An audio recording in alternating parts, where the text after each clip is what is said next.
फिर से उपस्थित हैं मंच में हज़रत नज़मी जी, जो आज हज़रत नज़मी जी आपका बहुत बहुत स्वागत है हमारे यूट्यूब चैनल पर। हम हमारे दर्शकों को क्या बताना चाहेंगे? थैंक यू सो मच आप सभी का। आज का जो एक हम लोग अक्सर क्योंकि काफ़ी चीज़ों पर बातें करते हैं, तो आज हमारा जो एक ख़ास टॉपिक था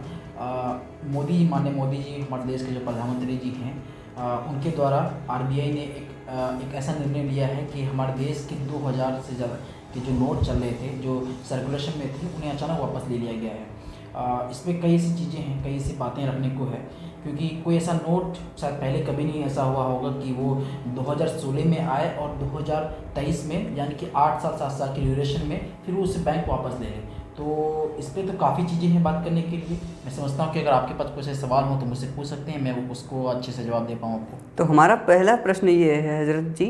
कि आप बताना चाहेंगे दर्शकों को कि क्या ज़रूरत पड़ी कि 2000 के नोट को बंद करना पड़ा? और जब मोदी जी ने 2000 के नोट सर्कुलेशन में लाए थे, तब मोदी जी ने एक चीज़ बहुत अच्छे से कहा था कि ये जो डिमोनेटाइजेशन है, जब आप 2016 9 नवंबर 2016 की बात है ये, मोदी जी अचानक आते हैं रात को 8 बजे और कहते हैं कि आज से 500 और 1000 के नोट बंद हो जाएंगे। जी जी। तब मैं काफ़ी छोटा था, हॉस्टल में था उस वक्त, शायद मेरे ख्याल से 6-7 क्लास में रहा हूँगा।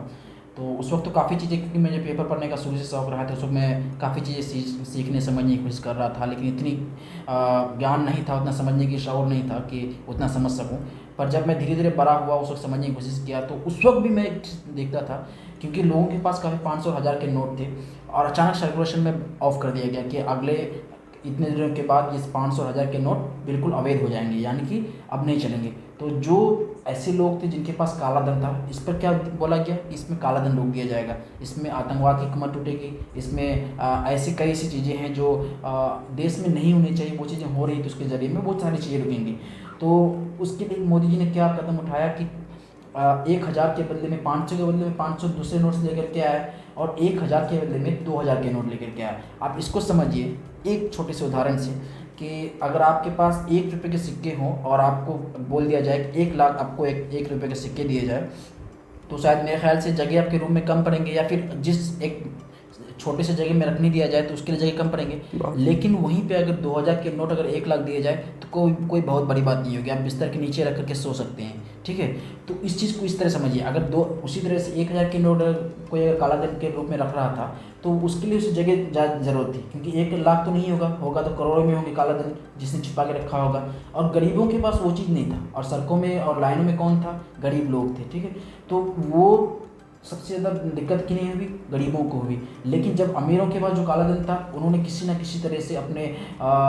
शायद उनकी उतनी पहचान रही होगी बैंकों के ज़रिए या फिर किसी ऐसी जगह, जिससे उन्होंने सर्कुलेशन में जो पैसे बंद हो गए थे उसको भी बैंकों में वापस करवा दिया। यानी कि मोदी जी का जो सबसे बड़ा ये था कि इससे काला धन बंद होंगे, काला धन जो अभी सर्कुलेशन में नहीं है या जो पैसे जो जिन लोगों ने छिपा के रखे हैं वो चीज़ें ख़त्म हो जाएंगी। लेकिन हमने क्या देखा, जब आरबीआई 2019 में एक रिपोर्ट लेके आती है, उसमें कहती है कि आरबीआई कि हम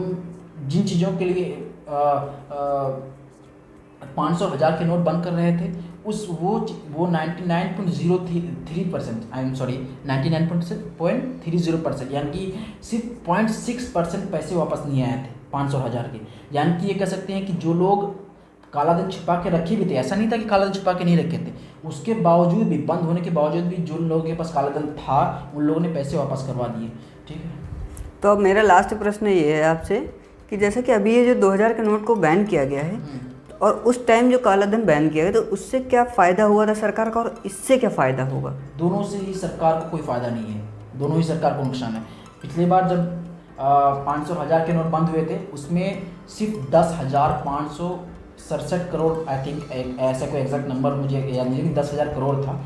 उस वक्त, सिर्फ पैसे वापस नहीं आए थे बैंकों के पास, ठीक है। और उसको वहीं पे 2000 के नोट बनाने में सरकार को 7000 करोड़ रुपए का खर्च आया था। यानी कि आप समझिए कोई नोट 7000 करोड़ बनाने में खर्च लगती है, ठीक है, 10,000 के करोड़ के नोट्स नहीं वापस आते, यानी 17,000 करोड़ के उल्टे सरकार ने फ़ायदे की जगह नुकसान करवाया। उसके साथ ही जो लोग काला धन लेकर के थे, उनके पास काला धन की संख्या अब ज़्यादा है। इससे मुझे लगता है कि कोई फ़र्क नहीं पड़ने वाला है अमीरों को, गरीब जरूर इसमें घिसते हैं, लेकिन गरीबों के पास भी, क्योंकि 2000 के नोट शायद मेरे ख्याल से 7-8 साल हुए होंगे, लेकिन बहुत से गरीब होंगे, बहुत से मिडिल क्लास के लोग होंगे जो लोग 2000 के नोट्स नहीं देखे होंगे। तो इससे वो मेरे ख्याल से किसी को भी नहीं फ़र्क पड़ने वाला है, ना गरीबों को फ़र्क पड़ने वाला है, ना अमीरों को फ़र्क पड़ने वाला है। नहीं तो इस टाइम बंद करने का क्या प्रभाव है, सरकार के मन में क्या विचार हैं आपकी तरफ से? देखिए, सरकार ने जो चीज़ें सोची थी कि इससे आतंकवाद बंद होगा, इससे कालाधन रुक जाएगा, इससे नक्सलियों के पैर हाथ टूटेंगे, इससे जो लोग बिजनेस में कालाधन या बहुत तरह की चीज़ें हैं, ठीक है, वो लोग कर रहे थे, उनके पैर टूटेंगे, हाथ पैर टूटेंगे, या जो भी चीज़ें सरकार परसेप्शन में करके बातें कर रही थी, ठीक है, वो होंगी। लेकिन हमने देखा कि 2019 में उसके बाद भी पुलवामा अटैक हुआ, उसके लगातार बाद कई बार पुलवामा अटैक हुआ, यानी कि सरकार जो बोल रही थी कि आतंकवाद रुक जाएंगे, ऐसा कुछ नहीं हुआ। आप देखेंगे झारखंड में एक मंत्री के घर से 120 करोड़ रुपये निकलते हैं, ठीक है, तो इसका मतलब है कि सरकार इसको कालाधन को रोकने में नाकामयाब है। लेकिन किसी भी मंत्री के, नेता के घर से, किसी IAS अधिकारी के घर से अगर करोड़ों रुपये निकलते हैं तो सरकार तो इस पर मतलब नाकामयाब ही रही, ठीक है, लेकिन वहीं पे इससे किसी गरीब को किसी तरह का फ़र्क नहीं पड़ा। तो मैं समझता हूँ कि किसी को फ़र्क नहीं पड़ने वाला है। जो काला